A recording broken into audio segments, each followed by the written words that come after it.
ॐ श्री गुरुभ्यो नमः। हरिः ॐ। सर्वमङ्गलमाङ्गल्ये शिवे सर्वार्थसाधिके शरण्ये त्र्यम्बके गौरी नारायणि नमोऽस्तु ते। सृष्टिस्थितिविनाशानां शक्तिभूते सनातनी गुणाश्रये गुणमये नारायणि नमोऽस्तु ते। नमो देव्यै महादेव्यै शिवायै सततं नमः। नमः प्रकृत्यै भद्रायै नियताः प्रणतास्मताम्। Nama Sarvebhyaha. Welcome to one and all for today's class. In this class, let us learn how to recite Sri Devi Mahatmya.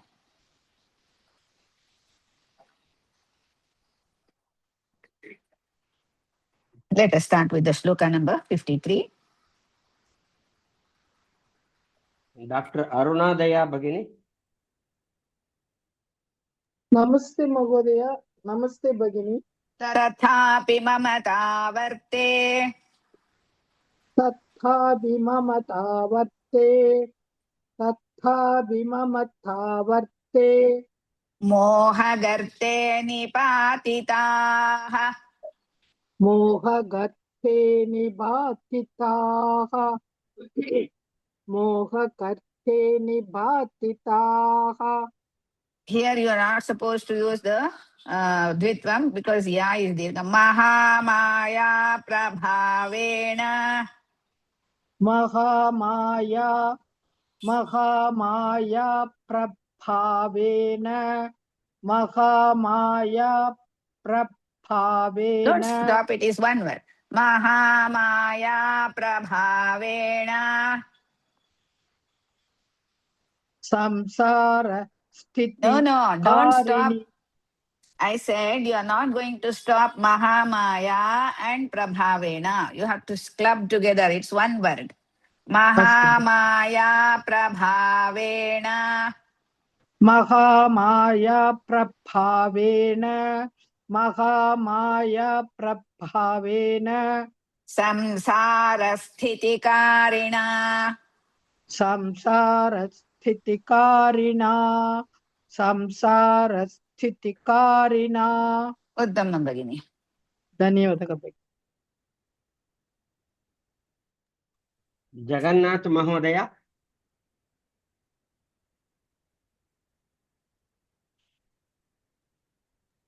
Namaste. Tathapi mamatavarte Tathapi mamatavarte.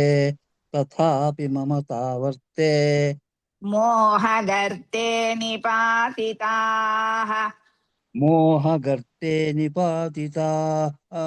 Mohagarte nipatitaha. Mahamaya प्रभावेण Mahamaya prabhavena. Mahamaya prabhavena. संसारस्थितिकारिणा Samsarasthitikarina. Samsarasthitikarina. उत्तमं महोदय उत्तमम् Shankari Balasubramaniam Bhagini. नमस्ते महोदय. one line two times तथापि ममतावर्ते मोहगर्ते निपातिताः तथापि मम थावर्ते मोहगर्थे निपातिताः. तथापि मम थावर्ते मोहगर्थे निपातिताः. उत्तमं भगिनि महामाया प्रभावेण संसारस्थितिकारिणा महामाया प्रभावेण संसारस्थितिकारिणा. महामाया प्रभावेण संसारस्थितिकारिणा. उत्तमं भगिनि Thank you, ma'am. Kamakshi Kalyana Sundaram Bhagini. Kamakshi Kalyana Sundaram Bhagini.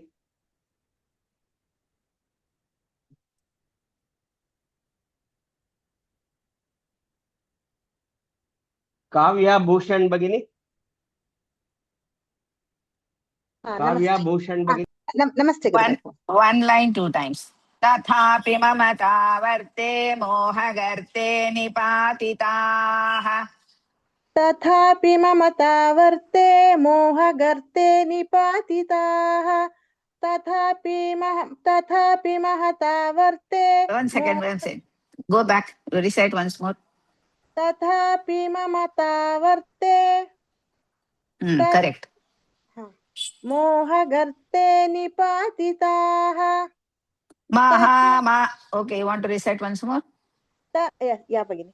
तथापि ममतावर्ते मोहगर्ते निपातिताः. महामाया प्रभावेण संसारस्थितिकारिणा. महामाया प्रभावेण संसारस्थितिकारिणा. महामाया प्रभावेण संसारस्थितिकारिणा.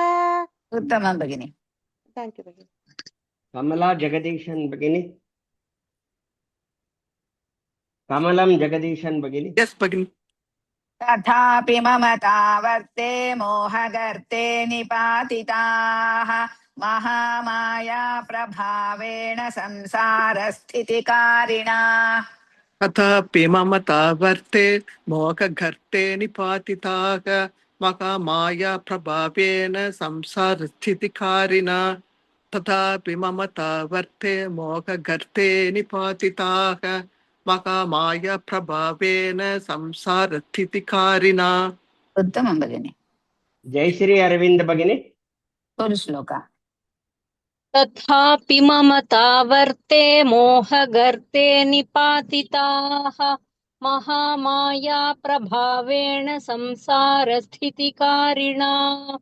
तथापि ममतावर्ते मोहगर्ते निपातिताः. महामाया प्रभावेण संसारस्थितिकारिणा. उत्तमं भगिनि. Very nice.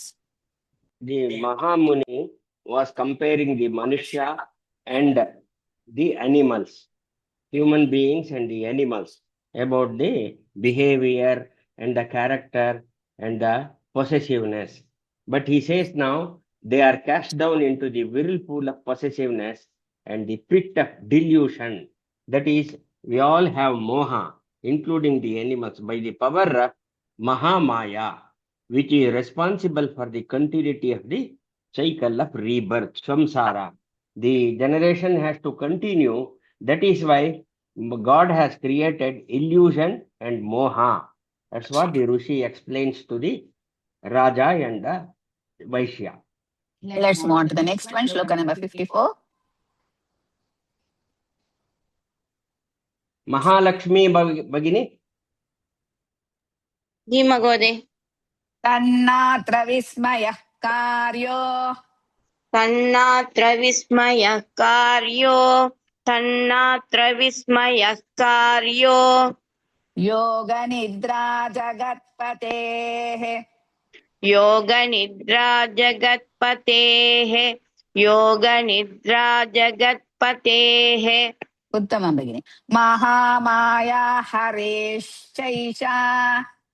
Mahamaya हरेश्चैष.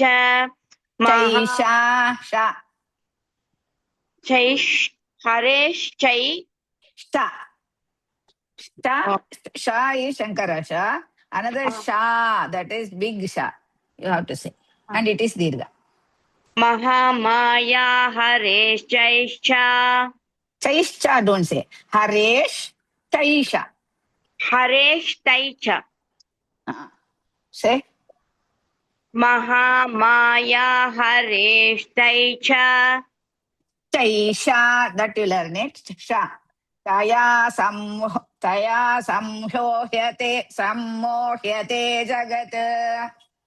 Taya sammohyate jagat. Taya ya tata. Taya. Taya sammohyate jagat. Taya sammohyate sammohyate. Combine it. Sammohyate jagat. तया सम्मोह्यते जगत् उत्तमं भगिनि. Manjula BN Bhagini. नमस्ते महोदय. तन्नात्र विस्मयः कार्यो तन्नात्र विस्मयः कार्यो तन्नात्र विस्मयः कार्यो योगनिद्रा जगत्पतेः योगनिद्रा जगत्पतेः योगनिद्रा जगत्पतेः महामाया हरेश्चैषा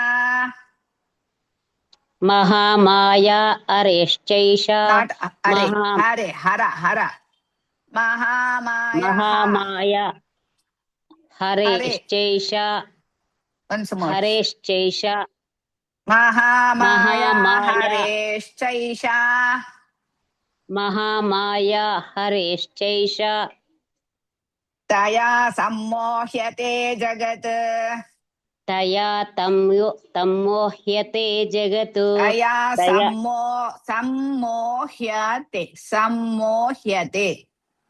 तया संहोह्यते सम्मो तया don't say तया सम्मोह्यते जगत् तया संहोह्यते जगत् Samho is not there. Samho is not there. Sammo. तया सम्मोह्यते जगत्. Uttamam. Thank you. Very nice. I learn it, Bhagini. Yeah. Priya Balaji Bhagini. Yes, ma'am. One line, two times. Tannatra vismayah karyo yoga nidra jagatpatehe. तन्नात्र विस्मयः कार्यो योगनिद्रा जगत्पतेः तन्नात्र विस्मयः कार्यो योगनिद्रा जगत्पतेः महामाया हरेश्चैषा तया सम्मोह्यते जगत्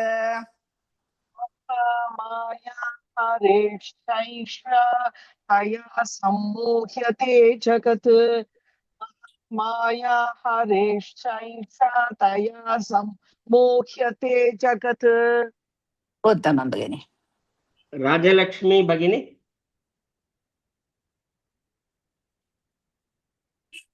Rajalakshmi Bhagini.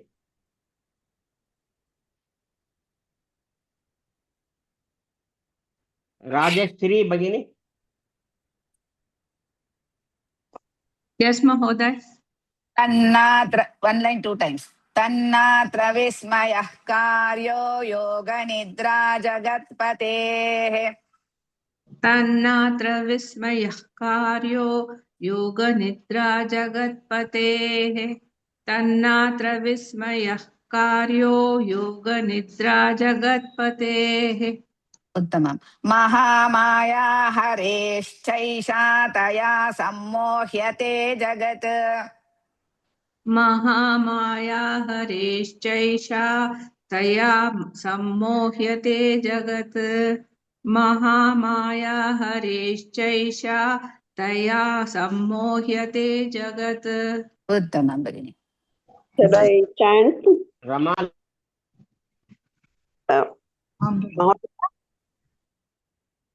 Shall I chant? You called and I was mute.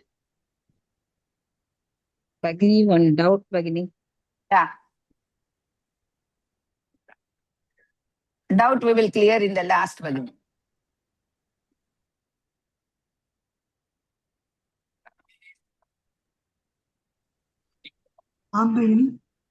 Bhagini, shall I chant? I don't know who is there, but I will. Tannatra vismayah karyo yoga nidra jagatpatehe mahamaya hareshchaisha taya sammohyate jagat. तन्नात्र विस्मयः कार्यो योगनिद्रा जगत्पतेः महामाया हरेश्चैषा तया सम्मोह्यते जगत्. Second beginning. Haresh, Shasha should also come. Okay. तन्नात्र विस्मयः कार्यो योगनिद्रा जगत्पतेः महामाया हरेश्चैषा तया सम्मोह्यते जगत्. Uttama, very nice. Rekha Gubbi Bagini. Full shloka. Full shlokam. Rekha Gubbi Bagini. Yes sir, yes sir. 54, Tannatra, full shloka. तन्नात्र विस्मयः कार्यो योगनिद्रा जगत्पते महामाया हरेश्चैषा तया सम्मोह्यते जगत्. Agni, 1 second. Jagatpatehe. In the end, if you have visarga, you have to pronounce that.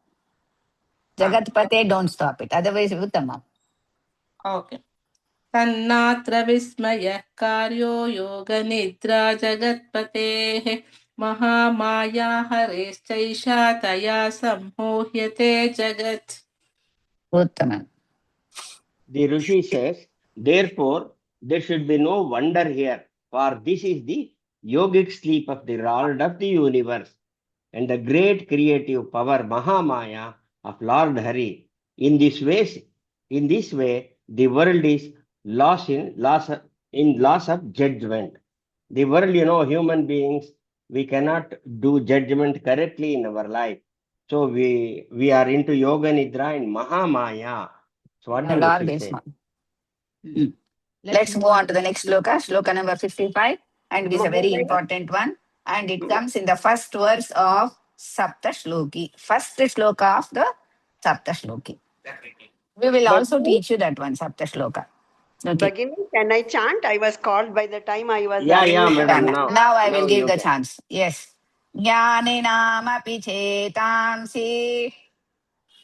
Jnaninamapi tejansi. Chetamsi. Jnaninamapi chetamsi. Once more. Jnaninamapi chetamsi. Devi Bhagavati Hisa. Devi Bhagavati Hisa. Devi Bhagavati Hisa. Baladakrishya Mohaya. Baladakrishya Mohaya. Baladakrishya Mohaya. Mahamaya Prayachati. Mahamaya Prayachati. Mahamaya Prayachati. Uttama Bhagini. Dhanyavad. Rupa Mahendra Bagini. Yes, Mahodaya. Jnaninamapi chetamsi. Jnaninamapi chetamsi. Jnaninamapi chetamsi.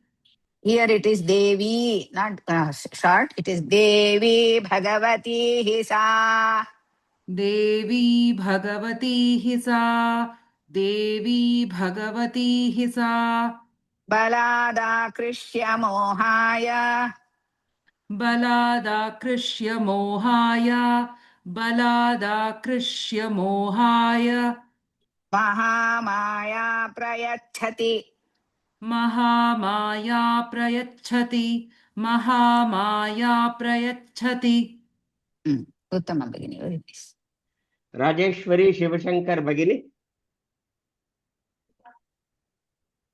Rajeshwari Shivashankar Bagini.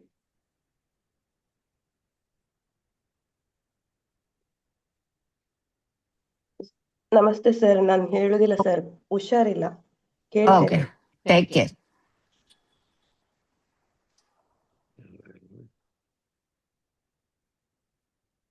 Savitri Gopalan Bagini. Namaste, Mahodaya. One line 2 times. Jnaninamapi chetamsi Devi Bhagavati Hisa. Jnaninamapi chetamsi Devi Bhagavati Hisa. Jnaninamapi chetamsi Devi Bhagavati Hisa. Chedamsi, no? First ta Bhagini. Baladakrishya Mohaya Maha. Baladakrishya Mohaya Mahamaya Prayachati. Baladakrishya Mohaya Mahamaya प्रयच्छति बलादाकृष्य मोहाय महामाया प्रयच्छति. उत्तमं भगिनि.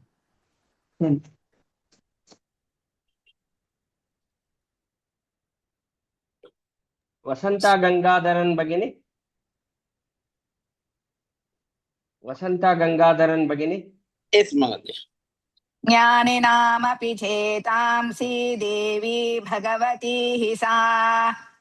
ज्ञानिनामापि चेतांसि देवी. नामापि is not there भगिनि. ज्ञानिनामपि. Sorry.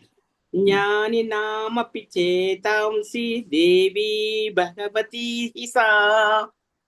ज्ञानिनामपि चेतांसि देवी भगवती हि सा. बलादाकृष्य मोहाय महामाया प्रयच्छति.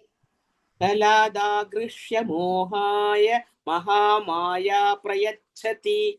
बलादाकृष्य मोहाय महामाया प्रयच्छति. उत्तमं भगिनि. पद्मा वेंकटेश्वरन भगिनी. ज्ञानिनामपि I will tell चेतां भगिनि. One second. परिमा ज्ञानिनामपि चेतांसि देवी भगवती हि सा. बलादाकृष्य मोहाय महामाया प्रयच्छति. ज्ञानिनामपि चेतांसि देवी भगवती हि सा.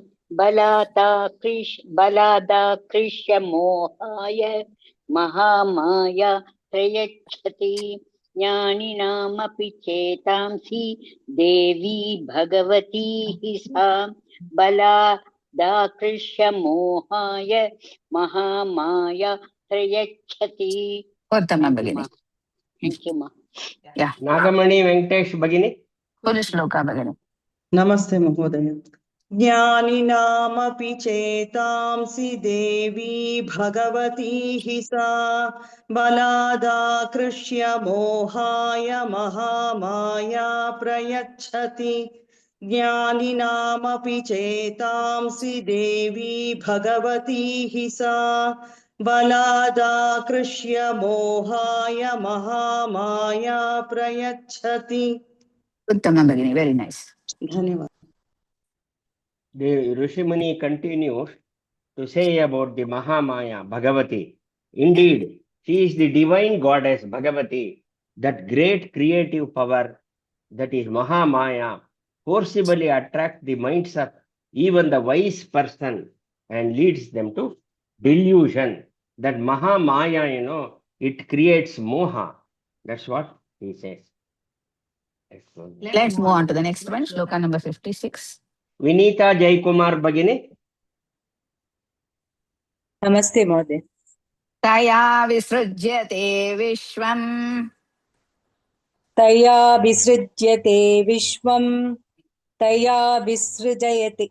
तया विसृज्यते विश्वम्. Uttama.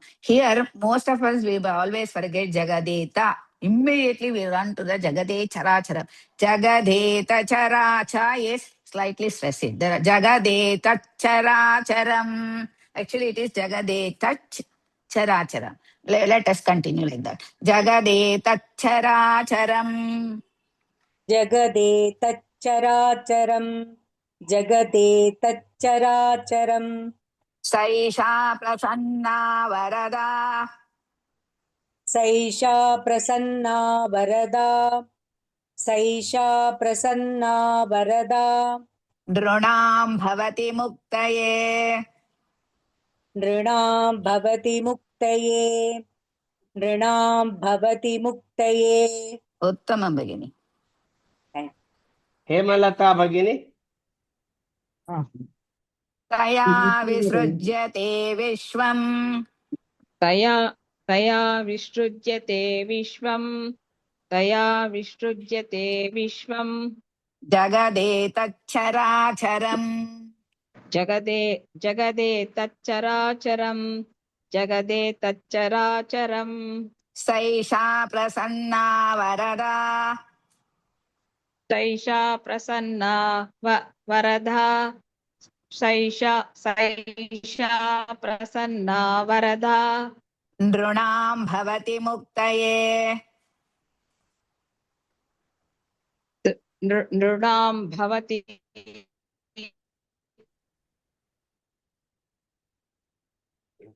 Her internet is weak. नृणां Uttama Bhagini. भवति मुक्तये Uttama Bhagini, your internet is disturbing you. Uttama. Jyoti Vijay Kumar भगिनि हाँ महोदय Uttama Bhagini. Uttama Bhagini. Your internet is weak, that's what I said. Jyoti Vijay Kumar Bhagini, one line 2 times. Taya visrujyate vishwa. Taya visrujyate vishwam jagade tacharacharam. तया विसृज्यते विश्वं जगदेतच्चराचरं तया विसृज्यते विश्वं जगदेतच्चराचरम् उत्तमम् सैषा प्रसन्ना वरदा नृणां भवति मुक्तये सैषा प्रसन्ना वरदा नृणां भवति मुक्तये सैषा प्रसन्ना वरदा नृणां भवति मुक्तये उत्तमं भगिनि Madhavi Kotra Bhagini.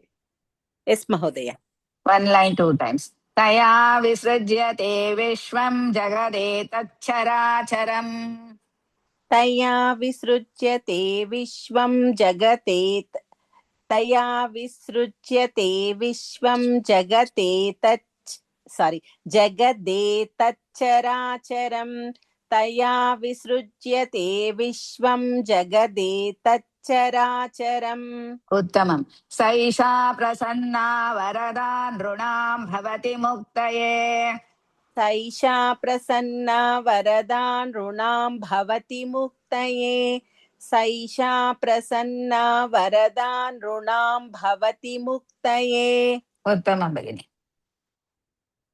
Jagadishwari Babu Bhagini.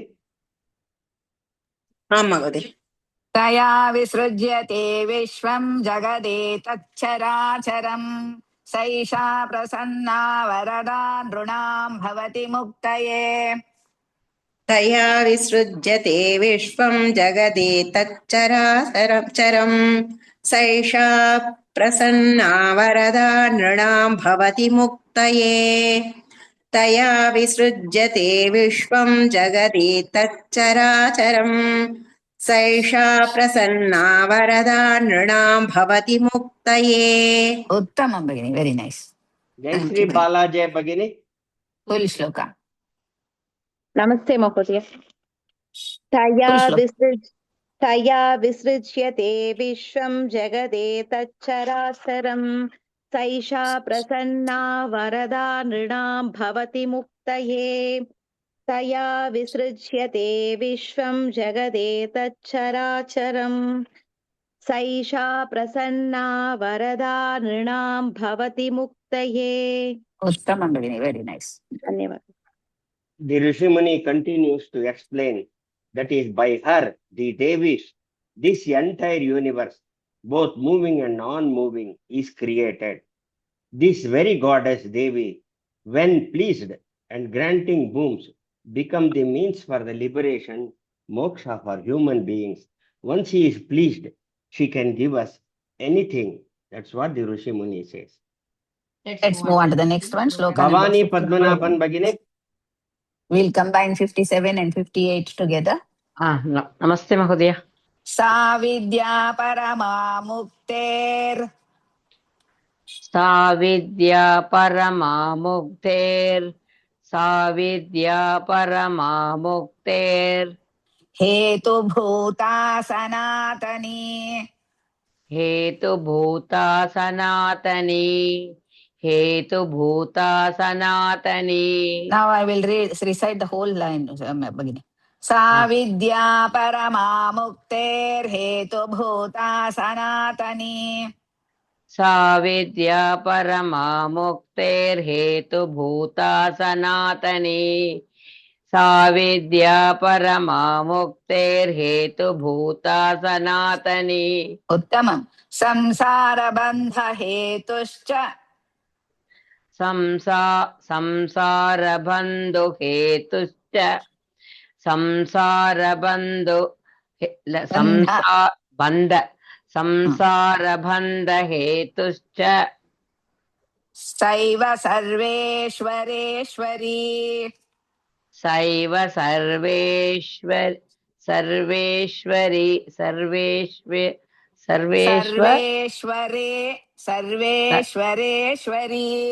सर्वेश्वरेश्वरी सैव सर्वेश्वरेश्वरी उत्तमं भगिनि नलिनी CS भगिनी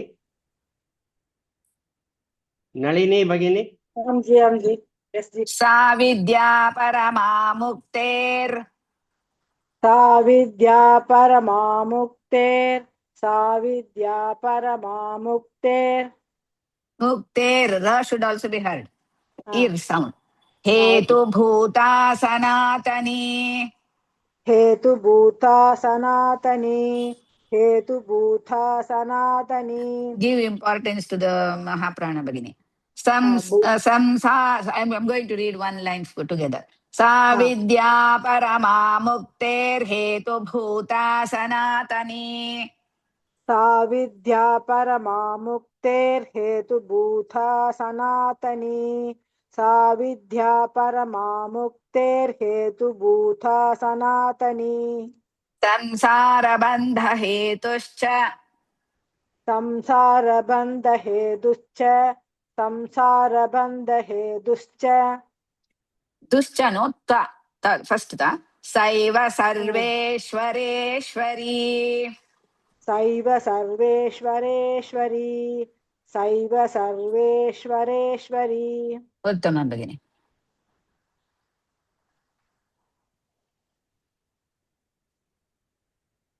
ललिता V भगिनी ललिता भगिनी यस महोदय सा विद्या one line two times सा विद्या परमा मुक्तेर्हेतु भूता सनातनी सा विद्या परमा मुक्तेर्हेतुभूता सनातनी सा विद्या परमा मुक्तेर्हेतुभूता सनातनी संसार बंध हेतुश्च सैव सर्वेश्वरेश्वरी संसारबन्धहेतुश्च सैव सर्वेश्वरेश्वरी संसारबन्धहेतुश्च सैव सर्वेश्वरेश्वरी उत्तमं भगिनि रमादेवी खड्डी भगिनी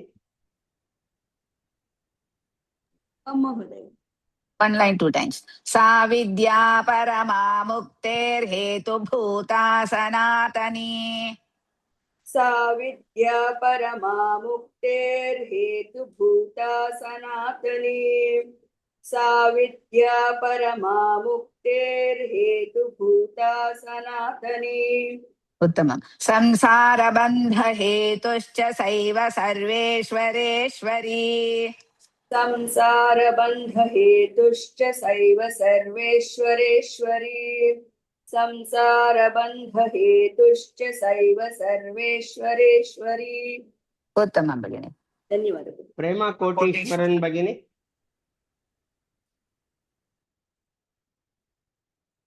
प्रेमा कोटीश्वरन भगिनी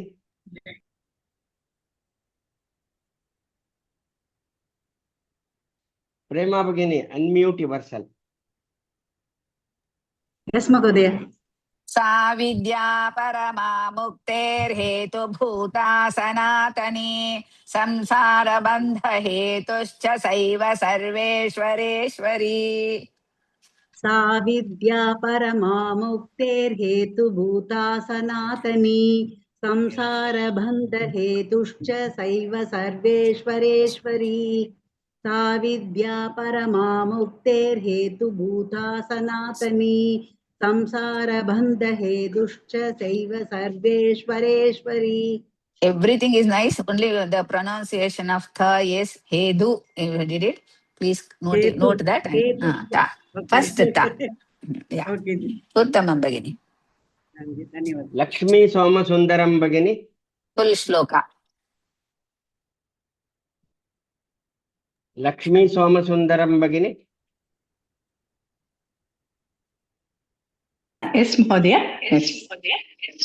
Full shloka Bagini. The shloka number 57 and 58. सा विद्या परमा मुक्तेर्हेतुभूता सनातनी संसारबन्धहेतुश्च सैव सर्वेश्वरेश्वरी सा विद्या परमा मुक्तेर्हेतुभूता सनातनी संसारबन्धहेतुश्च सैव सर्वेश्वरेश्वरी. Uttama Bagini. Thank you. In this shloka, the Rishimuni continues to explain that the supreme knowledge, that is Vidya, is the eternal cause of liberation. Vidya is very important to get moksha. That is, Devi herself is also the cause of bondage in our lives. That is our samsara. We are bound to our samsara. Being the sovereign, that is the biggest ruler of all gods and Lords. Sarveshwareshwari. She is the Sarveshwareshwari. That's what the Muni explains. Now let's move on to the next one. We'll combine shloka number 59 and 60. Tomorrow, Wednesday, no class. We'll continue on Thursday. 59 and 60 together. Bhuvaneshwari Bhagini. Namaste, Mahodaya. Namaste. This 60, 61, 62 are very, very important. How the Mahamaya, whoever it is, how she gave birth. One means how she got the Janma and what are the karyas that she did it. They will explain later on. Okay. Rajovacha. Rajovacha. Bhagavan kahi sa devi. Bhagavan kahi sa devi. Bhagavan kahi sa devi. Mahamayeti yam bhavan. Mahamayeti yam bhavan. Mahamayeti yam bhavan. Sorry, not the Mahamaprana. Braviti kathamutpanna. Braviti kathamutpanna. Braviti kathamutpanna. Sakarmasyascha kim dvija. Sakarmasyascha kim dvija. Sakarmasyascha kim dvija. Uttama Bhagini. Dhanyavad. Bhuvana Satish Bhagini. Namaste, Mahodaya. Rajovacha. Rajovacha. Rajovacha. Bhagavan kahi sa devi. Bhagavan kahi sa devi. Bhagavan kahi sa devi. Mahamayeti yam bhavan. Mahamayeti yam bhavan. Mahamayeti yam bhavan. Braviti kathamutpanna. Braviti kathamutpanna. Braviti kathamutpanna.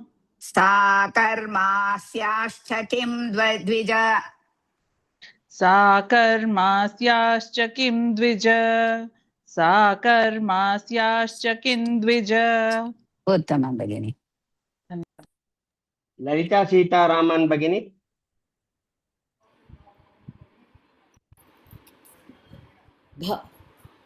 One line, two times. Rajovacha. Rajovacha. Rajovacha. Bhagavan kahi sa devi. Mahamayeti yam bhavan. Bhagavan kahi sa devi. Mahamayeti yam bhavan. Bhagavan kahi sa devi. Mahamayeti yam bhavan. Braviti kathamutpanna. Sakarmasyascha kim dvija. Braviti kathamutpanna. Sakarmasyascha kim dvijah. Dvija. Braviti kathamutpanna. कथमुत्पन्ना सा कर्मास्याश्च किं द्विज ब्रवीति कथमुत्पन्ना सा कर्मास्याश्च किं द्विज उत्तमं भगिनि. ललिता गणेश भगिनी. नमस्ते भगिनी. One line 2 times. राजोवाच राजोवाच राजोवाच भगवन् काहि सा देवी महामायेति यां भवान्. भगवन् काहि सा देवी महामायेति यां भवान् भगवन् काहि सा देवी महामायेति यां भवान् ब्रवीति कथमुत्पन्ना सा कर्मास्याश्च किं द्विज. ब्रवीति कथमुत्पन्ना सा कर्मास्याश्च किं द्विज ब्रवीति कथमुत्पन्ना सा कर्मास्याश्च किं द्विज. उत्तमं भगिनि. सावित्री कृष्णन भगिनी. महोदय. राजोवाच भगवन् काहि सा देवी महामायेति यां भवान् ब्रवीति कथमुत्पन्ना सा कर्मास्याश्च किं द्विज. राजोवाच भगवन् काहि सा देवी महामायेति यां भवान् ब्रवीति कथमुत्पन्ना सा कर्मास्याश्च किं द्विज. राजोवाच भगवन् काहि सा देवी महामायेति यां भवान् ब्रवीति कथमुत्पन्ना सा कर्मास्याश्च किं द्विज. Kindly repeat the first line, Bhagini. भगवन् काहि सा देवी महामायेति यां भवान्. Yes, Uttamam. Now, very nice. Shubha Narayanan Bhagini. Full sloka, Bhagini. Yes, राजोवाच भगवन् काहि सा देवी महामायेति यां भवान् ब्रवीति कथमुत्पन्ना सा कर्मास्याश्च किं द्विज. राजोवाच भगवन् काहि सा देवी महामायेति यां भवान् ब्रवीति कथमुत्पन्ना सा कर्मास्याश्च किं द्विज. Uttamam, Bhagini. Very nice. Now, all this time, Rishi Muni was talking. Now the king, Raja, he asks, Mahamunivarya, who is the goddess all the time you are explaining? You are calling her Mahamaya, whom you are always mentioning. How was she born and what is her work in this life? That is so Rishi Muni asked a question. Now let us continue with 61-62. Sri Nitya Ganesh Bhagini. नमस्ते भगिनि. यत्प्रभावा च सा देवी यत्प्रभावा च सा देवी यत्प्रभावा च सा देवी यत्स्वरूपा यदुद्भवा यत्स्वरूपा यदुद्भवा यत्स्वरूपा यदुद्भवा तत्सर्वं श्रोतुमिच्छामि तत्सर्वं श्रोतुमिच्छामि तत्सर्वं श्रोतुमिच्छामि त्वत्तो ब्रह्मविदां वर त्वत्तो ब्रह्मविदां वर त्वत्तो ब्रह्मविदां वर. उत्तमं भगिनि. Very nice. Sri Vidya Prasad Bhagini. Yes, ma'am. यत्प्रभावा च सा देवी यत्प्रभावा च सा देवी यत्प्रभावा च सा देवी यत्स्वरूपा यदुद्भवा यत्स्वरूपा यदुद्भवा यत्स्वरूपा यदुद्भवा तत्सर्वं श्रोतुमिच्छामि तत्सर्वं श्रोतुमिच्छामि तत्सर्वं श्रोतुमिच्छामि once more तत्सर्वं श्रोतुमिच्छामि तत्सर्वं सर्वं Hmm. तत्सर्वं Correct. श्रोतुमिच्छामि तत्सर्वं श्रोतुमिच्छामि त्वत्तो ब्रह्मविदां वर त्वत्तो ब्रह्मविदां वर त्वत्तो ब्रह्मविदां वर Savita Pradeep Bagini. उत्तमं भगिनि नमस्ते सर यत् प्रभावा 1 line 2 times यत् प्रभावा च सा देवी यत् स्वरूपा यदुद्भवा यत्स्वभावा च सा देवी यत्स्वरूपा यदुद्भवा यत्स्वभावा च सा देवी यत्स्वरूपा यदुद्भवा यत् स्वभावा is not यत् प्रभावा यत् प्रभावा भगिनि please note that I think Mahodaya has made a mistake यत् प्रभावा च सा देवी यत् प्रभावा च सा देवी यत्प्रभावा च सा देवी यत्स्वरूपा यदुद्भवा यत्प्रभावा च सा देवी यत्स्वरूपा यदुद्भवा उत्तमं तत्सर्वं श्रोतुमिच्छामि त्वत्तो ब्रह्मविदां वर तत्सर्वं श्रोतुमिच्छामि त्वत्तो ब्रह्मविदां वर तत्सर्वं श्रोतुमिच्छामि त्वत्तो ब्रह्मविदां वर उत्तमं भगिनि thank you ma'am Shamala V Bagini. Yes, Magadya.